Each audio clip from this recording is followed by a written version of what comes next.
नमस्कार, आपके साथ मैं हूं लावनी विनीत। आप देख रहे हैं जवाब तो चाहिए। जवाब बिल्कुल चाहिए उन अफवाहबाजों से जिन्होंने एक सोची समझी स्क्रिप्ट बनाई इस देश को दंगों की आग में भड़काने के लिए। बिल्कुल जवाब उनसे चाहिए जिन्होंने सोच समझकर एक व्यक्तिगत रंजिश की कहानी को सांप्रदायिक रंग देने की कोशिश की ताकि उत्तर प्रदेश का माहौल खराब हो सके। बिल्कुल जवाब उन्हें देना चाहिए जिन्होंने यह सोचा कि दंगा भड़काएंगे तो वोट बैंक उनके तरफ खिसकता हुआ चला जाएगा। लेकिन कहते हैं ना कि सच के जब पंख निकलते हैं तो वो इस कदर उड़ता है कि किसी के रोकने से भी नहीं रुक पाता। और ऐसा ही हुआ है गाजियाबाद के लोनी कांड में। गाजियाबाद के लोनी कांड का जब असल सच सामने आया तो ये महाशय अफवाहबाज एक्सपोज्ड हो गया। ये वो समाजवादी पार्टी का नेता है उम्मेद पहलवान जिसने साफ एक व्यक्तिगत रंजिश की कहानी में सांप्रदायिक दंगे का रंग जोड़कर उत्तर प्रदेश का माहौल खराब करने की बड़ी पटकथा लिखी थी। लेकिन समय रहते पुलिस ने कार्रवाई करते हुए जो सच सामने रखा उसने सबके होश उड़ा दिए। उन्होंने होश उड़ा दिए, उस सच ने होश उड़ा दिए उन अफवाहबाज डिजिटल संप्रभुता पर हमला करने वाले अफवाहबाजों की भी हवा निकाल कर रख दी जिन्होंने इसके फैलाए हुए झूठ को सच का रंग देने की कोशिश की थी। जय श्री राम के नारे को बदनाम करके हिंदू का अपमान करने की कोशिश की थी। प्रभु श्री राम के सम्मान को खराब करने की कोशिश की थी। आज वो सब कुछ एक्सपोज हो चुका है और इसीलिए आज हम सवाल पूछने वाले हैं और जवाब इसीलिए चाहिए कि जब अफवाहबाज एक्सपोज्ड हुआ है तो अब इसके पीछे के और कौन कौन से चेहरे हैं जिन्हें एक्सपोज करना चाहिए और करना होगा ही। कैसे होगा ये सब कुछ, ये सब हम करेंगे बात इस चर्चा के दौरान। हमारे साथ जब विशेष अतिथि जुड़ेंगे, लेकिन सबसे पहले आइए आपको दिखाते हैं वो रिपोर्ट जो ये बता रही है कि एक तरफ समाजवादी पार्टी जो सॉफ्ट हिंदुत्व का कार्ड खेलने की शुरुआत कर चुकी है, जो बता रही है अपने नए थीम सॉन्ग के जरिए कि वो सॉफ्ट हिंदुत्व की तरह हिंदुत्व को आधार बनाकर चुनावी रणनीति तैयार करने की कोशिश कर रही है। वहीं दूसरी तरफ उसी समाजवादी पार्टी के ऐसे नेता हिंदुओं को बदनाम करके देश को दंगे की आग में झोंकने की बड़ी कोशिश कर रहे हैं।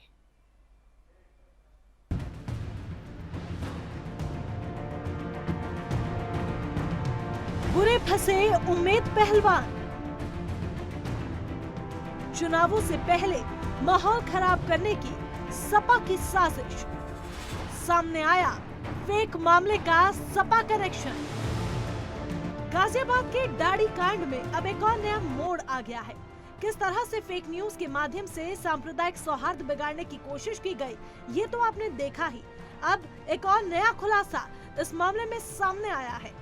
दरअसल सूत्रों की माने तो आगामी विधानसभा चुनावों के मद्देनजर एक पूरी टूल किट तैयार की गई। 5 जून को इस बुजुर्ग अब्दुल समद की पिटाई की गई ताबीज और जादू टोना के मामले को लेकर। लेकिन 7 जून को इसके 2 दिन बाद फिर साजिश रचने का सिलसिला शुरू हुआ। सोशल मीडिया पर लाइव किया गया मुद्दे को भटकाते हुए उसे धार्मिक एंगल देकर, और ये लाइव किया समाजवादी पार्टी के नेता उम्मेद पहलवान ने। और ये सब समाजवादी पार्टी के नेता उम्मेद ने उन्माद भड़काने की साजिश रचते हुए किया। इस बात की तैयारी की गई थी किसी के बाद सिलसिलेवार तरीके से अलीगढ़, मुरादाबाद, देवबंद, सहारनपुर और पश्चिमी उत्तर प्रदेश के तमाम इलाकों में इसे मुद्दा बनाकर उन्माद भड़काया जाए। चुनावों से पहले उत्तर प्रदेश में माहौल खराब करने के लिए पूरा टूल किट तैयार था। वैचारिक दंगाइयों से लेकर सड़क पर दंगा करने वाले भी तैयार थे।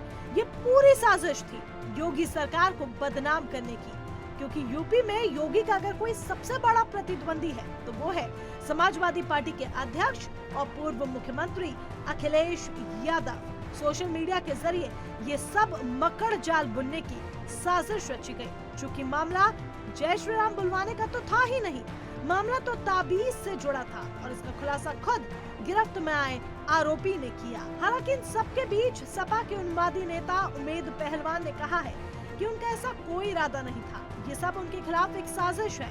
एक तरफ जहां पहलवान के खिलाफ एफआईआर दर्ज की गई है तो दूसरी तरफ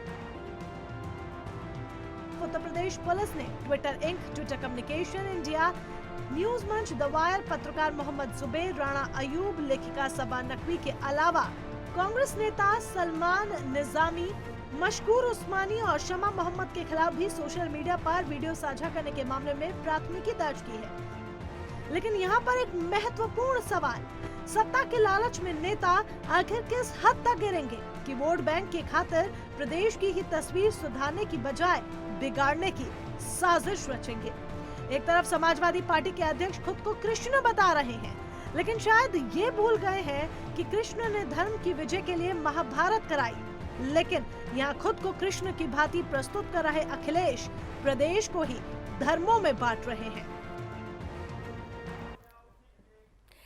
तो समाजवादी पार्टी के नेता हैं उम्मेद पहलवान, जिन्होंने एक बड़ी स्क्रिप्ट लिख डाली इस देश को दंगे की आग में झोंकने के लिए, लेकिन समय रहते सब कुछ पानी पानी हो गया। अब सवाल ये उठता है कि उम्मेद पहलवान अगर स्क्रिप्ट लिख रहे थे तो इस स्क्रिप्ट का डायरेक्टर कौन है? क्या समाजवादी पार्टी की तरफ से भी सीधे सीधे हाथ उम्मेद पहलवान पर रखा जा चुका है? क्योंकि अभी तक उम्मेद पहलवान को लेकर समाजवादी पार्टी के तरफ से कोई भी एक्शन नहीं लिया गया है, और एक्शन लेंगे भी कैसे? एक तस्वीर आपके सामने रख रहे हैं, अखिलेश यादव के कितने करीबी हैं, हंसता मुस्कुराता हुआ चेहरा, हाथ में हाथ डालकर खड़े हुए हैं उम्मेद पहलवान। और ये वही उम्मेद पहलवान है जिसने जब ये वीडियो जो आप सामने देख रहे हैं, यही वो फेसबुक वीडियो है जिसने उत्तर प्रदेश में दंगे की आग में पेट्रोल का काम करने की एक बड़ा षड्यंत्र रचा था, लेकिन ऐसा कुछ हुआ नहीं। समय रहते बड़ा खुलासा हो गया, उम्मेद पहलवान का सच सामने आ गया, उसका झूठ पकड़ा गया। और अब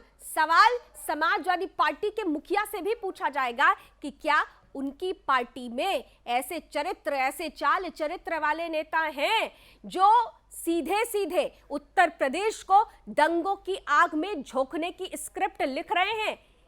क्या अखिलेश यादव का शय मिला हुआ है ऐसे नेताओं को? और अगर शय मिला है तो सच आने के बाद क्या अखिलेश यादव को भी उत्तर प्रदेश की जनता से, देश की जनता से माफी नहीं मांगनी चाहिए? ये तमाम सवाल और तमाम सवालों के साथ चलिए डिबेट ओपन करते हैं।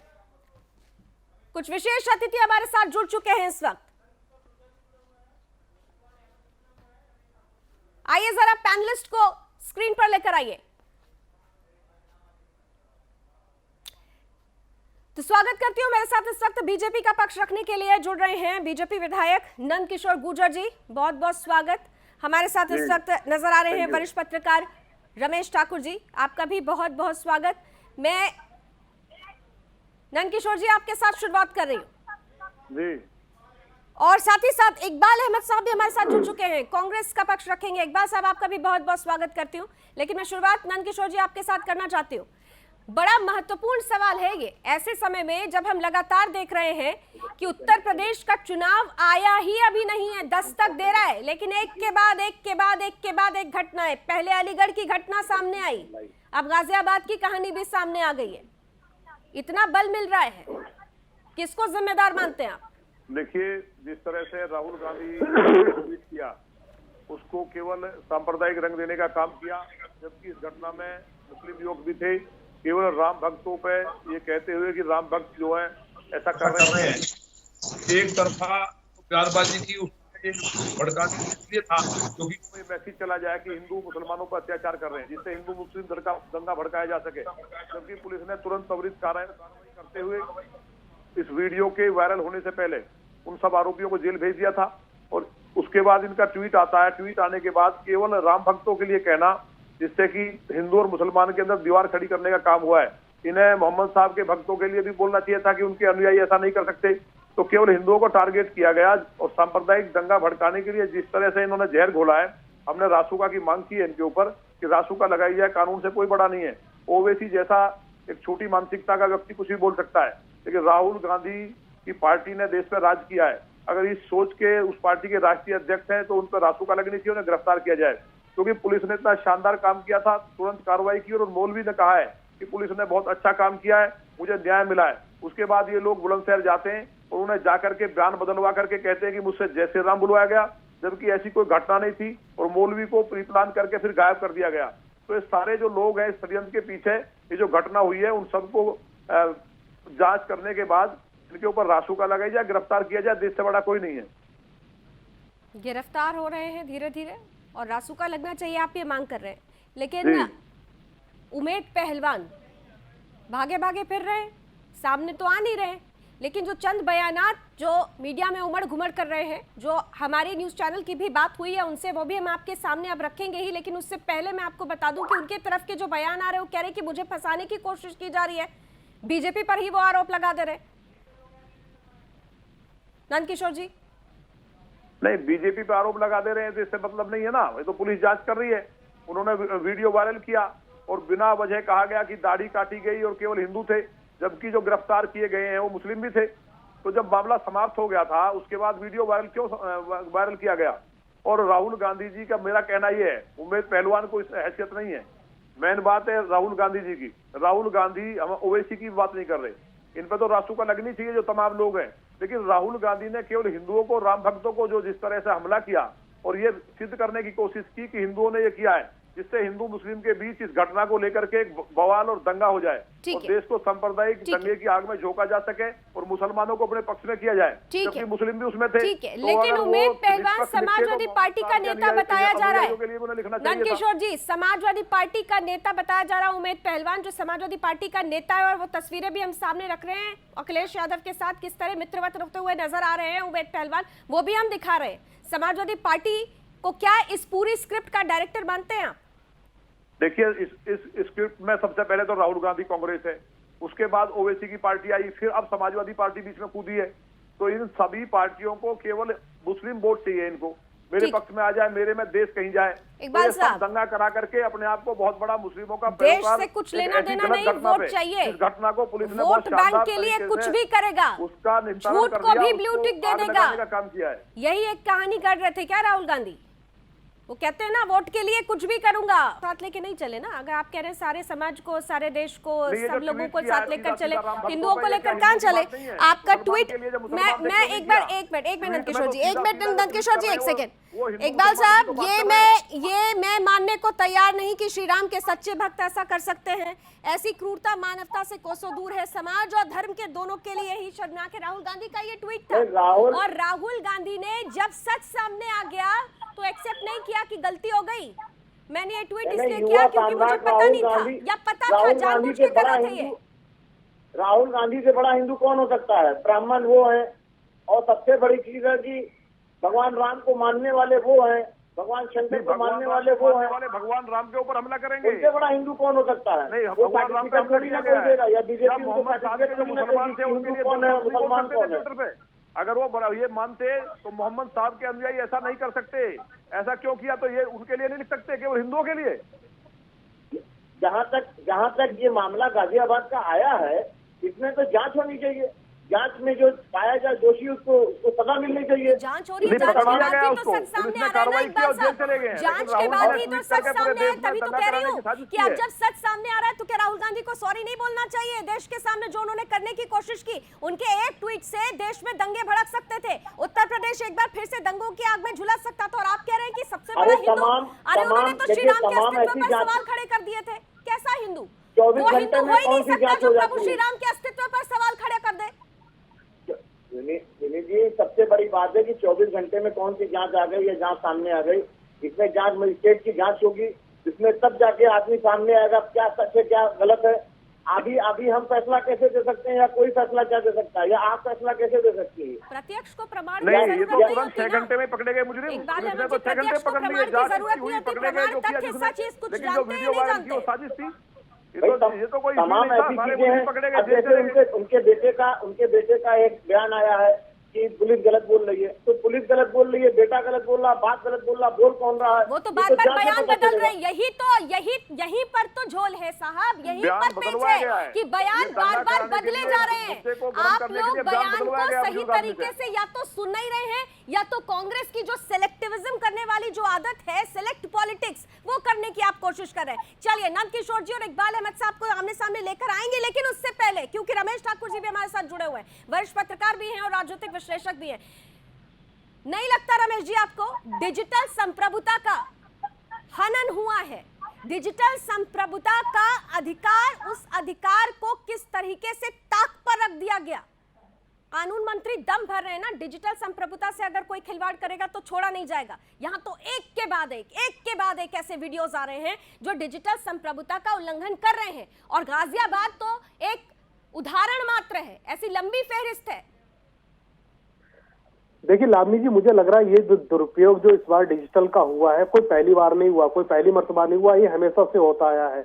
अब रही बात, चाहे आप कानून मंत्री की बात कह लो या कोई भी मंत्री संतरी या कोई विधायक की, किसी की बात कह लो, लगाम लगाने की बात कही जाती है, बंदिश लगाने की बात कही जाती है, रोकने की बात कही जाती है, ये सुनते सुनते आम जनता के कान पक चुके हैं। अब आ जाते हैं मेन मुद्दे पे। मुझे लग रहा है इस समय स्टेट गवर्नमेंट को और स्थानीय प्रशासन की हमें पीठ थपथपानी चाहिए, उनकी बड़ाई करनी चाहिए, क्योंकि इतने बड़े मामले को जो 9 साढ़े 9 घंटे के दरमियान जो आग की तरफ फैलाने की कोशिश करी, बहुत जल्दी हुआ कि इसको रोक दिया गया और जो सच्चाई है, जो असलियत है, वो सामने आ गई।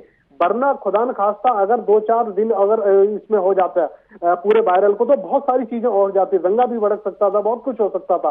लेकिन सबसे बड़ी बात देखी जाए, ये करने वाले कौन लोग हैं, ये इसकी जो साजिश कब से रची गई थी, ये सुनियोजित तरीके से किया हुआ गया या किस तरीके से गया? मुझे लग रहा सरकार को इस पूरे एपिसोड के तह तक जाना चाहिए। जो भी हो उनके ऊपर, मैं रासुका की बात नहीं करूंगा, मैं देशद्रोह की बात नहीं करूंगा, ऐसी कड़ी सजा मिलनी चाहिए ताकि आने वाले समय में कोई ऐसा करने से रोके। क्योंकि देखो चुनाव आ गया, 8-9 महीने चुनाव को रह गए उत्तर प्रदेश में, तो इस तरह के ड्रामे होते आएंगे। अगर हम लोगों ने थोड़ा सा, हम तो बहुत भुक्तभोगी हैं ऐसी चीजों के लिए, एक वीडियो बनता है, वीडियो बनाने वाले कौन होते हैं वो तो बाद में बात पता चलती है, जब जांच होती है, जब कोर्ट तक मामला जाता है, लेकिन उससे पहले ये लोग अपने जो मंसूबे होते हैं उसमें सफल हो जाते हैं। हिंदुस्तान में पिछले 7-8 सालों से अगर आप इसलिए ये सफल हो जाते हैं क्योंकि उनको शय देने वाले लोग हैं, उनका मनोबल, उनका बल इसीलिए बढ़ता है क्योंकि बल देने वाले वो लोग हैं जो राजनीति के लिए इस देश को दंगे की आंख में झोंकने से भी पीछे नहीं हटेंगे, गुरेज नहीं करेंगे। हमने पिछला इतिहास भी देखा है। ये लावनी जी, ये राजनीति के लिए ही तो होता है।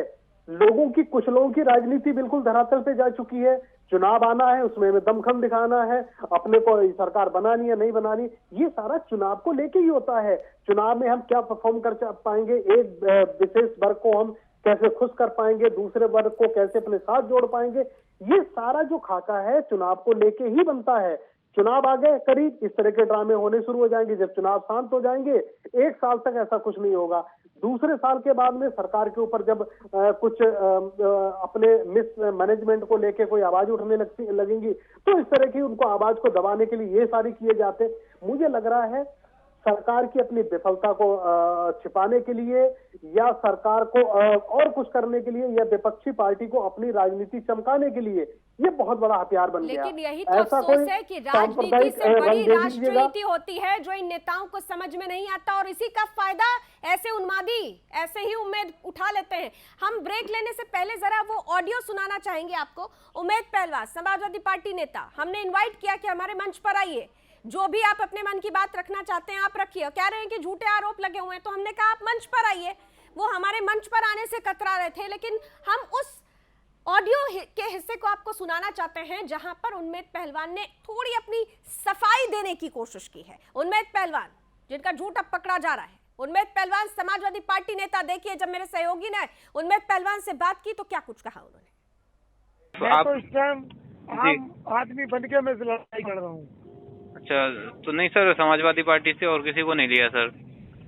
लेना चाहिए आपको, उनको लेना चाहिए ना सर। एक्चुअली सर, आपको ही समाजवादी पार्टी के थ्रू लिया था हमने। अब मैं समाजवादी पार्टी का सिपाही बनके इस लड़ाई को नहीं लड़ रहा हूँ जी। मैं आम इंसान, एक 72 साल के बुजुर्ग की जी, मजलूम की मदद करने वाला आम इंसान जी सर। और आपके लिए गॉड गिफ्ट पता है क्या है जी? मैं चचा और मेरे साथ बैठने वाले हैं। अच्छा अच्छा। तो सुनिए उन्होंने कैसे जुड़ेंगे कैसे नहीं जुड़ेंगे, कुछ टेक्निकल बातें हो रही थी, लेकिन इसके बीच में उन्होंने एक बात कही कि मैं आम इंसान के तौर पर सामने हूं, मैं मजलूम की मदद करने के लिए हूं। झूठ बोलकर, षड्यंत्र रचकर, देश को दंगे की आग में भड़काकर मजलूम की मदद कर रहे थे उन्मादी उम्मेद। और इसीलिए जब वो सामने, अगर उनसे कहा जाता है आप अगर सच्चे हैं तो सामने आइए, डरने की क्या जरूरत है, क्यों भागा फिर रहा है ये उन्मादी उम्मेद, ये बड़ा सवाल है। और समाजवादी पार्टी का इस पर क्या स्टैंड है ये समझना भी जरूरी है। एक छोटा सा ब्रेक लेंगे, ब्रेक के उस पार भी चर्चा जारी है।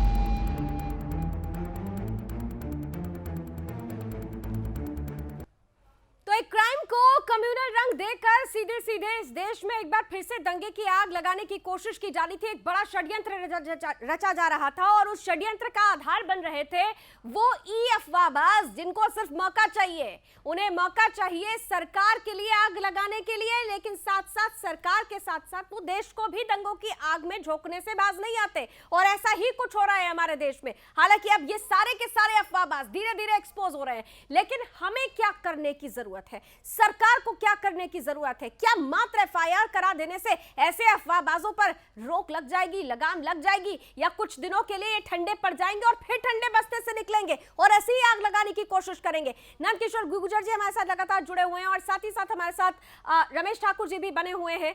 नंदकिशोर जी, बड़ा सवाल है, बार बार हम ये देखते हैं, आइए इकबाल साहब भी हमारे साथ फिर से जुड़ चुके हैं। नंदकिशोर जी, बार बार ये हो रहा है, बार बार हो रहा है कि मोदी विरोध में, योगी विरोध में देश विरोध होने लग रहा है, देश में हिंदू विरोध होने लग रहा है, हिंदुओं को बदनाम करने किया जा रहा है, हिंदुओं के प्रति नफरत फैलाई जा रही है। और फिर कहेंगे, ये शांति दूत कहेंगे, हम तो डरे हुए हैं, हम तो सहमे हुए हैं, हमें तो इस देश में डर लगता है। और होता क्या है, बिल्कुल उलट। देखिए, मैंने जो रासुका की मांग की है वो इसलिए तो की है क्योंकि इनके ऊपर रासुका के अंदर अगर जेल में चले जाएंगे, इस तरह के जो जीवाणु है जो विदेशी ताकतों के इशारे पे जो बाहर से फंडिंग के उनके जो खाते हैं, तो उनका गाना पड़ता है इनको मजबूरी में। जब हमारी देश की फोर्स जो है सर्जिकल स्ट्राइक करती है तो भी क्वेश्चन उठाते हैं, तब भी ये सवाल करते हैं। कहीं जवाहरलाल नेहरू यूनिवर्सिटी में भारत माता के टुकड़े करने की बात होती है तो उनके सपोर्ट में खड़े होते हैं, लेकिन जब दादरी में एक गो तस्कर जो है अखलाक जो, उसके लिए सारे पहुंच जाते हैं। दिल्ली में ध्रुव त्यागी और तमाम हिंदुओं की हत्या होती है, एक भी नहीं जाता है। तो ये जो माहौल है दादरी में, सिरू भाटी की बोबलिन सिंह से हत्या होती है, एक नहीं जाता है। अब इस घटना में इन लोगों ने जिस तरह की पराकाष्ठा की है, एक गिरने का जो राजनीति में इससे ज्यादा स्तर नहीं हो सकता। राहुल गांधी केवल राम भक्तों पर अटैक कर रहे हैं, जबकि उसमें मुसलमान भी थे। अगर इनको थोड़ी भी समझ होती तो ये कहते हैं कि मोहम्मद साहब के अनुयायियों ने ऐसा किया है। पुलिस ने शानदार कार्रवाई की। माननीय मुख्यमंत्री जी ने पहला एक ऐसा उदाहरण दिया है पूरे देश के सामने, पूरी दुनिया के सामने कि ट्विटर पर मुकदमा कराया है, और जो जितना भी ये देश को तोड़ने की साजिश रचने वाले लोग हैं उन पर मुकदमा कराया है। लेकिन ये लोग जो हैं, राहुल गांधी जैसे लोग, ओवैसी जैसे लोग, इनका स्थान जेल में है। सच कहेंगे आप लोग, स्वीकारेंगे सच को कि कौन है इन दंगों के पीछे? अच्छा, कब झूठ बोला है कांग्रेस ने या राहुल गांधी ने या प्रियंका गांधी ने? कभी झूठ बोला है? झूठ कभी नहीं बोला है। ये राम भक्तों पे, ये राम भक्तों पे अगर कहा जाता है 70 साल कांग्रेस की सरकार रही तो 70 साल अगर रही है तो सच के साथ रही है, तब देश की जनता ने उनका साथ दिया। हिंदू आतंकवादी, हिंदू उन्मादी, गुंडागर्दी करने वाले, जय श्री राम के नारे लगाने वाले, एक लंबी फहरिस्त है। नंदकिशोर जी को शायद याद नहीं आ रहा हो, लेकिन यहाँ पर सैकड़ों डिबेट में ये बातें सामने रख चुकी हूँ मैं, और एक लंबी चौड़ी फहरिस्त आज पुराने पेपर्स खंगाल रही थी तो नजर आया कि एक नहीं कई बयान दिए गए हैं आप लोगों के नेताओं की तरफ से। हिंदू उन्मादी किसने कहा था? ज्यादा दिन नहीं बीता जब बंगाल में जब चुनाव हो रहे थे, जब जय श्री राम की बात आ रही थी, तो किस तरह जय श्री राम को बदनाम करने की आप लोगों ने बड़ी कोशिश की थी। आपने तो भगवान को ही नहीं माना, उसके अस्तित्व को कटघरे में खड़ा कर दिया, और अब दम भरते हैं हिंदू होने का। जनता ने बंगाल में जवाब दे दिया।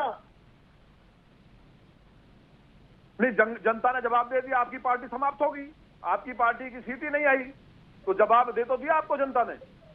अरे आपने तो 200 पार कहा था, वो कहा नहीं, आप अपनी चिंता करिए, हमारी तो 3 सीट मतलब बंगाल में थी। हिंदुओं के लिए जो अत्याचार हो रहा है चुनाव के बाद, आप यहाँ पर चुनाव से पहले उसकी स्क्रिप्ट लिख रहे थे। वोटिंग किया है। नहीं, इकबाल अहमद साहब जरा क्लियर कर दीजिए, एक सेकंड नंदकिशोर जी, बड़ा महत्वपूर्ण बात है, ये बड़ी महत्वपूर्ण बात है। इकबाल अहमद क्लियर करिए, चुनाव के बाद बंगाल में हिंदुओं के खिलाफ जो हिंसा हो रही है उसकी स्क्रिप्ट उत्तर प्रदेश में आप लोग क्या पहले से लिख रहे हैं? यह जो उन्मादी उम्मीद है, जिसने गलत वीडियो सामने रखा और उसको आप लोगों ने सपोर्ट किया, ये किस चीज की स्क्रिप्ट है बताइए? कांग्रेस कभी हिंसा का काम नहीं करती, ना हिंसा के साथ रहती है। कांग्रेस हमेशा एक बार भी उम्मीद को लेकर कोई रिएक्शन दिया गया? एक बार भी कहा गया कि इस झूठे को, इस उन्मादी को सलाखों के पीछे होना चाहिए? उम्मीद पहलवान को लेकर एक भी रिएक्शन आया आप लोगों की तरफ से? नहीं आया।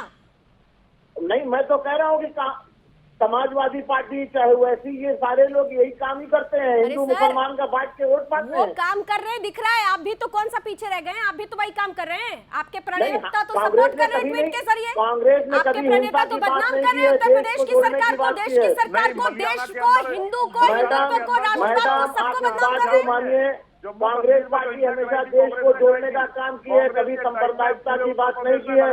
आप इस बात को इल्जाम नहीं लगा सकती हैं। कांग्रेस के शासनकाल को कोई भूला नहीं है कि किस तरह से लोगों को काटा गया था वहाँ जम्मू कश्मीर में, किस तरह से आपने हिंसा कराई। पूरे देश के अंदर पूरा चेहरा आपका सांप्रदायिक हिंसा से रंगा हुआ है। आप कैसी बात कर रहे हैं? अभी राहुल गांधी जी ने जो किया है, क्या अच्छा किया है? आप इसको सपोर्ट करते हैं क्या कि राम भक्तों पे सीधा अटैक किया, जबकि मुस्लिम भी है? इससे पहले जब कांग्रेस की सरकारें होती थी तो देश में दंगे नहीं होते थे, कहीं देश में इस तरीके से मॉब लिंचिंग नहीं होती थी। कठोर कार्रवाई की, आज क्यों हो रही है? क्या बात है, क्या वजह है?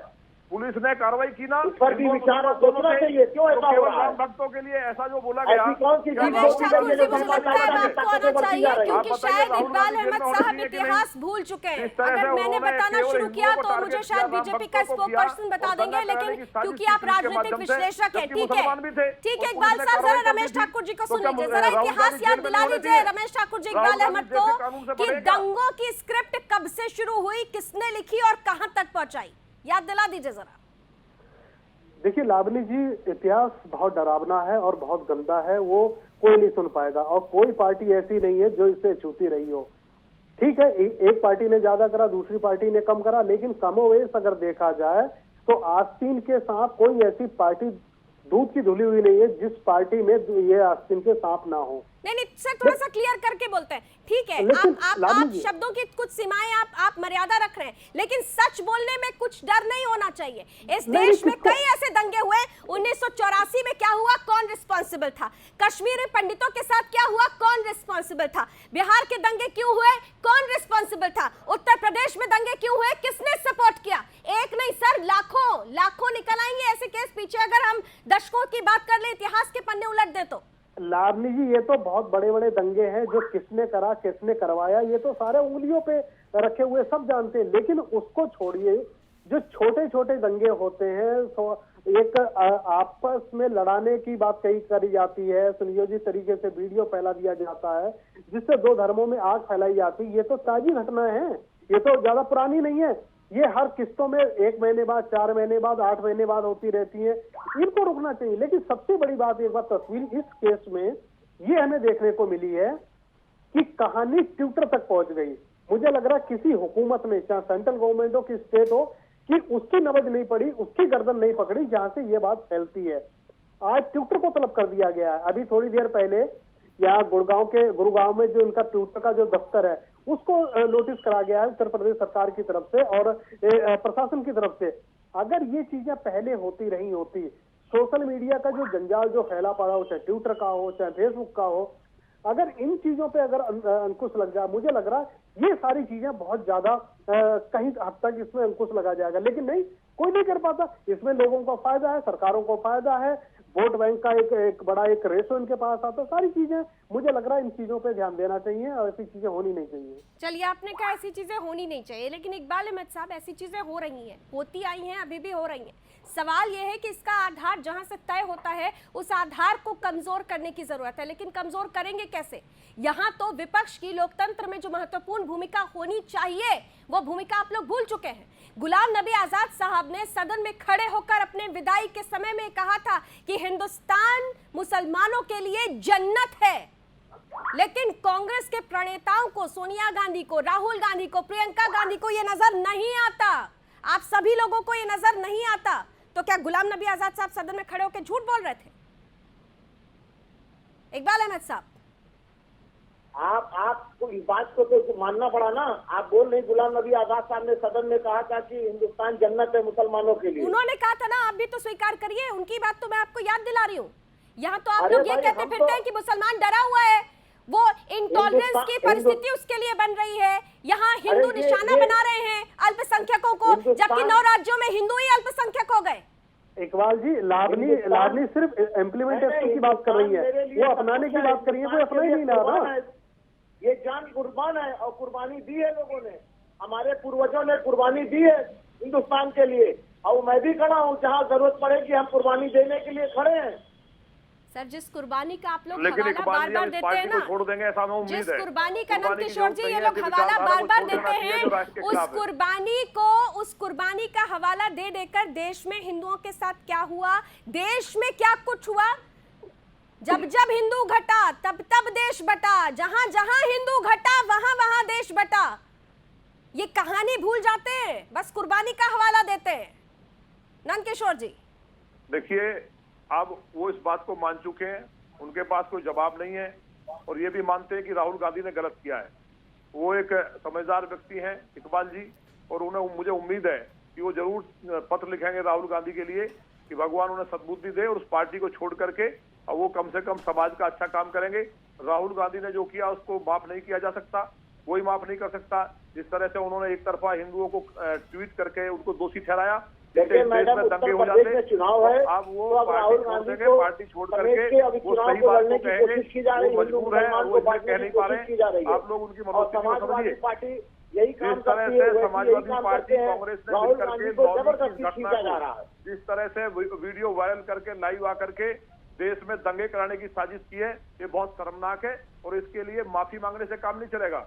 मेरा सीधा कहना है कि कोई भी हो, कितने बड़ा नेता हो, वो 2-4 जेल नहीं जाएंगे तब तक देश के अंदर वातावरण नहीं सुधरेगा।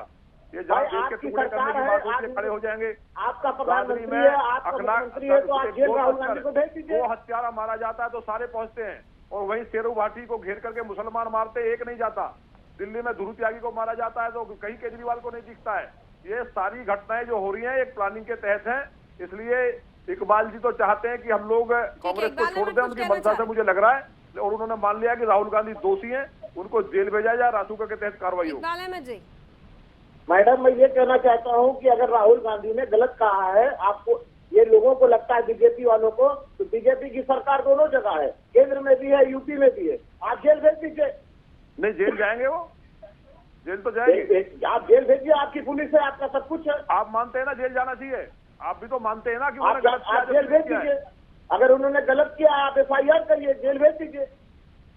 आप तो मानते हैं हिंदुस्तान ना, की जनता देख लेगी कि कौन सही है कौन गलत है। दूध का दूध पानी का पानी हो जाएगा। मतलब फिर कह रही जनता बवाल करेगी, फिर आपका कहना ये है? मतलब एक आदमी जो दंगा भड़काने की साजिश कर रहा है उसके लिए एक आदमी नहीं निकलेगा सड़क पे और पूरी पार्टी समाप्त हुई है इन्हीं कारनामों से। योगी जी का धन्यवाद करना चाहिए, माननीय मुख्यमंत्री जी ने एकदम दंगा भड़काने वाले सोशल मीडिया से लेके ऐसे लोगों को मुकदमा दर्ज कराया। कि अगर उन्मादी पुलिस ने कोई भी हो, 4 घंटे में उन्मादी कोई भी हो और अगर इस देश में दंगे की आग लगाने की कोशिश करे तो उसके खिलाफ कार्रवाई तो होनी चाहिए, उसके खिलाफ कार्रवाई तो होनी चाहिए। वहां पर राजनीति की परिपाटी नहीं तय करनी चाहिए। कोई भी हो, छोटा हो बड़ा हो, राजनीतिक चेहरा चाहे जितना बड़ा क्यों ना हो, अगर इस देश से ऊपर अपनी राजनीति को रखता है, इस देश को दंगे की आग में झोंकने की कोशिश करता है, तो उसके खिलाफ कार्रवाई होनी चाहिए। रमेश ठाकुर जी, लास्ट कमेंट आपके साथ फिर समापन करूंगी इस चर्चा का। देखिए, मुझे लग रहा है ऐसे जगह पे जब इस तरह की घटनाएं होती हैं तो नंदकिशोर गुर्जर जैसे एक समाज के अच्छे प्रहरी जैसे लोगों को सामने आना चाहिए। सबसे पहले गुर्जर साहब का ये जिम्मेदारी बनती है, ये उनमें पहलवान जिनका मुख्य तौर पे नाम आ रहा है, इनको उन्माद फैलाने के लिए खुद से FIR दर्ज करवानी चाहिए और खुद से पहल करनी चाहिए कि ऐसे लोगों को गिरफ्तार होना चाहिए। उमेद पहलवान पर, इसीलिए वो भागा भागा फिर रहा है। अगर वो सच्चा है तो सामने आना चाहिए। स्पेशली इनके लिए कह रहा हूँ, इनके तरफ से और खुद FIR दर्ज देनी चाहिए। फरार है, मैंने ही कराई है, खुद नहीं, मैंने ही FIR कराई है। राहुल जी, ओवैसी, सौरभ भास्कर, उमेद पहलवान, इन पे मैंने खुद FIR कराई है। मैंने बहुत बढ़िया, बहुत बढ़िया। अगर ये पहल आपने करी है, ये पहल अगर आपने करी है, बिल्कुल बहुत अच्छा है, आपको करनी चाहिए, क्योंकि इलाका आपका है, आपका क्षेत्र, आप वहाँ के जनप्रतिनिधि हैं। तो मुझे लग रहा आप जैसे लोगों को, जो आपने आईना दिखाया है लोगों को, और भी लोगों को सीखना चाहिए। बिल्कुल सीखने की जरूरत है, आईना दिखाने की जरूरत है। जब देश की बात हो, जब देश धर्म की बात हो, तो फिर स्वधर्म पीछे होता है, ये सत्य है और इस सत्य को स्वीकारना होगा। अगर आप सच्चे देशभक्त हैं तो पहले राष्ट्र धर्म को अपनाइए, राष्ट्र सर्वोपरि को मानिए। इकबाल अहमद साहब, उम्मीद करती हूँ, चलिए आप हाथ उठा रहे, समय समाप्त हो चुका है, लेकिन 5 सेकंड आपको देती हूँ। आप कुछ कहना चाह रहे थे जी, जल्दी से। मैं हाथ जोड़ के लोगों से मैं मांग रहा हूँ कि कोई हिंदू मुसलमान ना करो भाई, सब एक। चलिए अकबर साहब, आपने तो हाथ जोड़कर विनती कर दी, लेकिन हम उम्मीद करते हैं आपकी इस पहल का स्वागत करते हैं। लेकिन कम से कम ये सद्बुद्धि राहुल गांधी और प्रियंका गांधी को भी आ जाए। यूपी चुनाव में खाली धर्मों के नाम पर अगर वो वोट बैंक इकट्ठा करने की कोशिश कर रहे हैं तो ये गलत कर रहे हैं, यूपी की जनता के साथ भी और देश के साथ भी। इसे बड़ी गद्दारी ही कहा जाएगा। बहुत बहुत धन्यवाद आप सभी ने हमारे साथ आज चर्चा में हिस्सा लिया। आज डिबेट पे बस इतना ही, लेकिन देश और दुनिया की तमाम खबरों के लिए आप जुड़े रहिए सुदर्शन न्यूज के साथ। जय हिंद।